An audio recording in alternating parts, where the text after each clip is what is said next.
بسم اللہ الرحمن الرحیم. بسم اللہ الرحمن الرحیم. الحمد للہ وکفا وسلام علی عبادہ الذین اصطفی، اما بعد.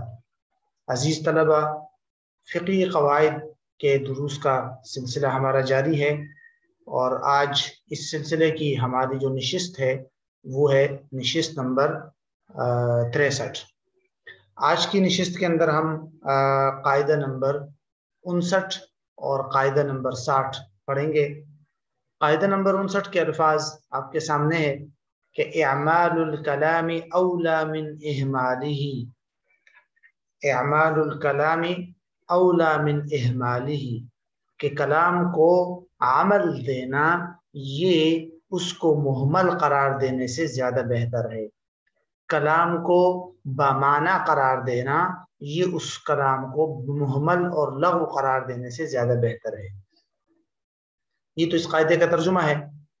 اس قاعدے کی دیگر تعبیرات یا یہ قاعدہ مختلف الفاظ میں ان دو طرح کی تعبیرات میں بھی ملتا ہے کہ التأسیس خیر من التاکید، کہ تأسیس جو ہے وہ تاکید سے زیادہ بہتر ہے. تاکید کا مطلب ہوتا ہے ایک ہی مفہوم کو مکرر مختلف الفاظ کے ساتھ لانا، اور تأسیس کا مطلب ہوتا ہے کہ پہلے کوئی بات بتا دی جائے اور دوبارہ جب اسی جیسے الفاظ ہو تو ان سے ایک نئے معنی، نیا مفہوم مراد لیا جائے، وہی معنی دوبارہ موقت کے طور پر وہی معنی مراد نہ لیا جائے. تو بہرحال تأسیس جو ہے وہ تاکید سے زیادہ بہتر ہے.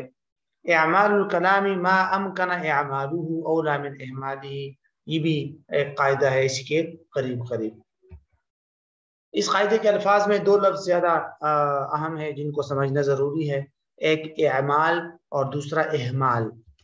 اعمال کا جو لفظ ہے اس کے لغوی معنی آتے ہیں عمل دینا، اور اعمال الکلام کا مطلب ہوتا ہے کلام کو عمل دینا یا کلام کو بامعنی قرار دے دینا اور اس کو لغو ہونے سے بچا دینا. جیسے کہتے ہیں اعمال الکلام کا مفہوم کچھ لوگ علماء نے یوں بیان کیا اعطاؤہ حکما مفیدا، جبکہ اہمال کا مطلب ہوتا ہے مہمل لغو بے معنی قرار دے دینا، یعنی کسی کلام پر کوئی نتیجہ مرتب نہ ہو، فضول اور لغو ہو جائے. اہمال کی پھر دو صورتیں ملتی ہے. ایک صورت تو یہ ہے کہ کسی لفظ کو بالکل لغو قرار دیا جائے، معنی سے خالی قرار دیا جائے، فضول قرار دیا جائے.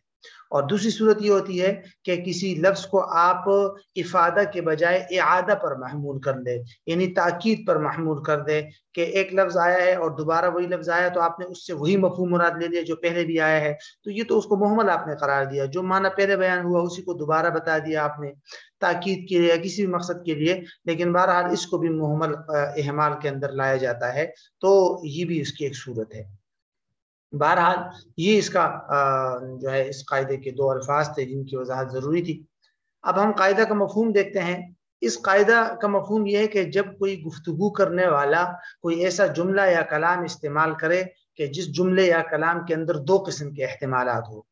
ایک احتمال یا تو یہ ہو کہ اگر ہم اس پہ اس کلام کو محمول کرتے ہیں تو وہ کلام لغو ہو جاتا ہے، بے معنی قرار دیا جاتا ہے، اور اگر ہم دوسرے معنی یا دوسرا احتمال مراد لیتے ہیں تو اس کلام کو مفید قرار دیا جا سکتا ہے، بامعنی قرار دیا جا سکتا ہے.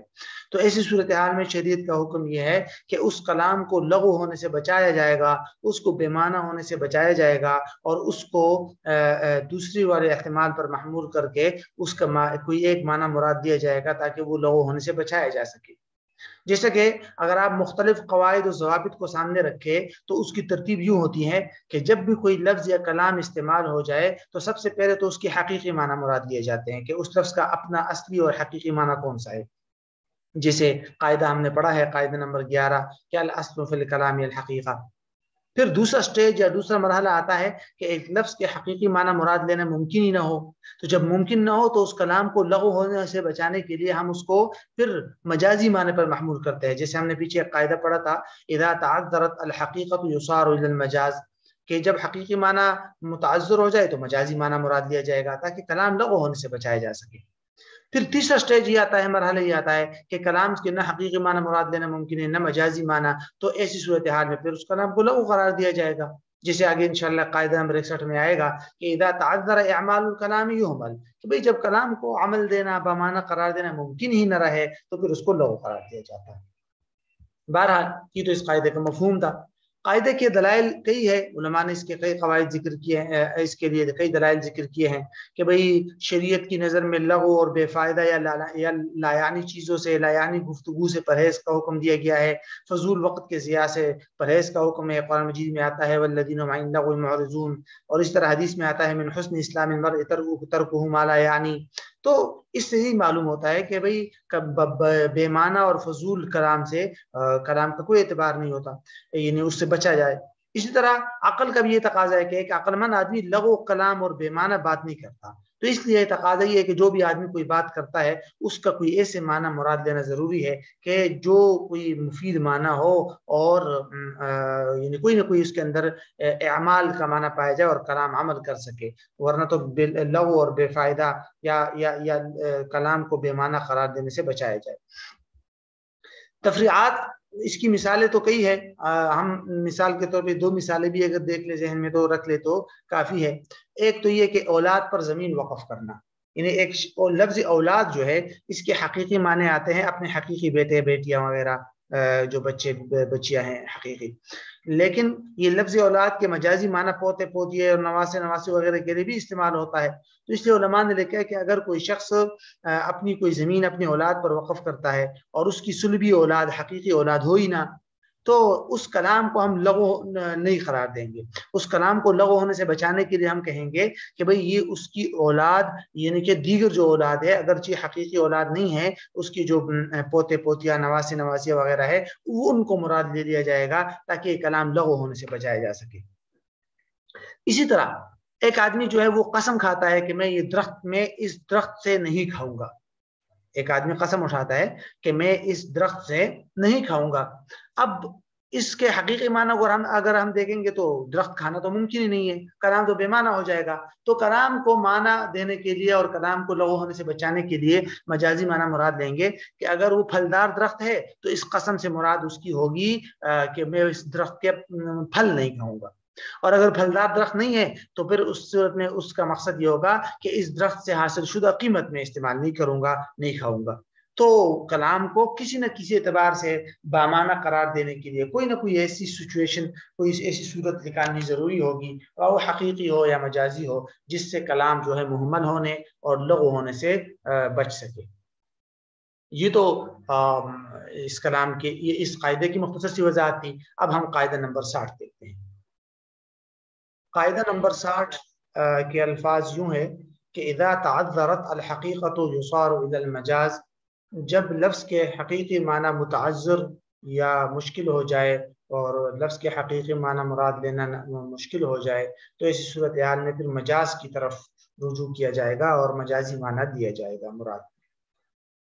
اس قاعدے کی دیگر تعبیرات میں یہ دو تعبیرات ملتی ہیں کہ قد یصرف اللفظ عن حقیقته الی المجاز لقرینۃ، اور اسی طرح دوسری تعبیر یہ بھی ہے کہ اذا تعذر الصرف الى الحقیقہ فیصرف الى المجاز تصحیحا للکلام۔ مفہوم اس قاعدے کا واضح ہے، جیسے ہم نے پہلے بھی پڑھا تھا اس سے پہلے والے قاعدے کے اندر کہ بھئی کلام کو لغو ہونے سے بچانے کے لیے پہلی کوشش یہی ہوتی ہے کہ لفظ کے حقیقی معنی مراد لیا جائے، دوسری کوشش یہ ہوتی ہے کہ اگر حقیقی معنی ممکن نہ رہے تو اس کی مجازی معنی مراد لیا جائے۔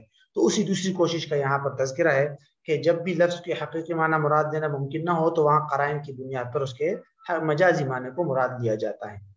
الفاظ کے اندر ایک لفظ کی وضاحت ذہن میں رکھنا ضروری ہے۔ یہاں تعذرت کا مطلب ہوتا ہے مشکل ہونا، دشوار ہونا، یعنی کسی لفظ کے حقیقی معنی متعذر ہو جائے اور اس کو مراد لینا ممکن نہ رہے تو ایسی صورت میں پھر مجازی معنی مراد ہوتے ہیں۔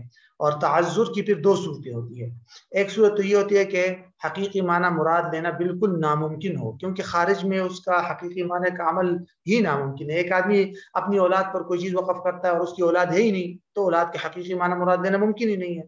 اور دوسری صورت یہ ہوتی ہے کہ حقیقی معنی مراد لینا ممکن تو ہو لیکن عام عادت کے مطابق نہ ہو، جیسے ایک آدمی کہتے ہیں میں اس درخت سے نہیں کھاؤں گا، اب درخت کھانا ممکن تو ہے لیکن عام عادت کے مطابق نہیں ہے، تو اس لیے ایسی صورت میں اس کے حقیقی معنی کو چھوڑ دیا جائے گا، جس کو اصول فقہ کے اندر حقیقت محجورہ کہتے ہیں۔